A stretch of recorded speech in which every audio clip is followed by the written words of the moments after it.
ខ្ញុំគឺជាកូនអ្នកស្រែចេញពីដីចំការខ្ញុំលៀបពុកហើយលៀម៉ាយមកក្រុងប្រឹងធ្វើការអាយុកាន់តែធំខ្ញុំកាន់តែបារម្ភគ្រួសារអាមកកាបូបខ្ញុំចេញពីភូមិព្រោះចង់ឃើញគ្រួសារសងសានទីក្រុងមិនសប្បាយទេពុកកូនចង់ទៅស្រុកកេងផ្ទះអស់ម៉ែទីនេះថាភាសាអបសោក order all night I'm slave cry គ្រប់យ៉ាងទៅកូនអ្នករកទូបីខំធ្វើតែភ្នែកម៉ាញោកសំខាន់នៅតែគ្រួសារបានហូបឲ្យតែម៉ែពងរស់នៅបានសញើស្រតលើដៃមិនស្មើនឹងឈាមមកដៃមួយថ្ងៃផងធ្វើការលើ10ម៉ោងមិនស្មើនឹងកូនអើម៉ាជីវិតផងកុំភ័យកូនមិនកុំសាទេបញ្ហាទុំឲ្យកូនអ្នកដែរចាំមើលអ្នកណាហ៊ានវែកញ៉ៃថាកូនជាមនុស្សបកែកែវ៉េចាំមើលអ្នកណាហ៊ានវែកញ៉ៃ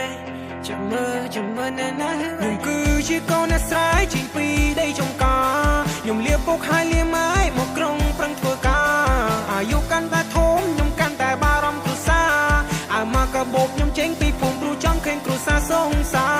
នកុំភ័យកូនមិនកុំសាទេបញ្ហាទុំឲ្យកូនអ្នកដែរចាំមើលអ្នកណាហ៊ានវែកញ៉ៃថាកូនជាមនុស្សបកែកែវ៉េទីក្រុងមិនសប្បាយទេពុកកូនចង់ទៅស្រុកកេងផ្ទះអស់ម៉ែទីនេះថាភាសាអបសោក order all night I'm slave cry ញើស្រតលើដៃមិនស្មើនឹងឈាមមកដៃមួយថ្ងៃផង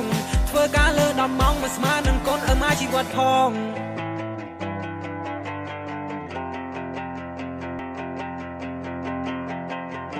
ខ្ញុំគឺជាកូនអ្នកស្រែចេញពីដីចំការខ្ញុំលៀបពុកហើយលៀម៉ាយមកក្រុងប្រឹងធ្វើការអាយុកាន់តែធំខ្ញុំកាន់តែបារម្ភគ្រួសារអាមកកាបូបខ្ញុំចេញពីភូមិព្រោះចង់ឃើញគ្រួសារសងសា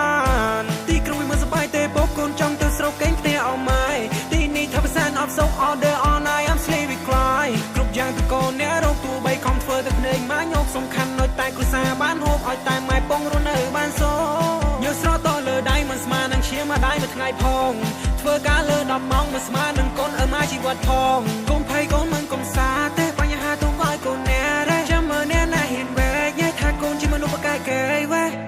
ចាំមើលអ្នកណាហ៊ានវែកញ៉ៃចាំមើលអ្នកណាខ្ញុំគឺជាកូនអ្នកស្រែចេញពីដីចំការខ្ញុំលៀបពុកហើយលៀម៉ាយមកក្រុងប្រឹងធ្វើការអាយុកាន់តែធំខ្ញុំកាន់តែបារម្ភគ្រួសារអាមកកាបូបខ្ញុំចេញពីភូមិព្រោះចង់ឃើញគ្រួសារសងសានកុំភ័យកូនមិនកុំសាទេបញ្ហាទុំឲ្យកូនអ្នកដែរចាំមើលអ្នកណាហ៊ានវែកញ៉ៃថាកូនជាមនុស្សបកែកែវ៉េទីក្រុងមិនសប្បាយទេពុកកូនចង់ទៅស្រុកកេងផ្ទះអស់ម៉ែទីនេះថាភាសាអបសោក order all night I'm slave cry ញើស្រតលើដៃមិនស្មើនឹងឈាមមកដៃមួយថ្ងៃផងធ្វើការលើ10ម៉ោងមិនស្មើនឹងកូនអើម៉ាជីវិតផង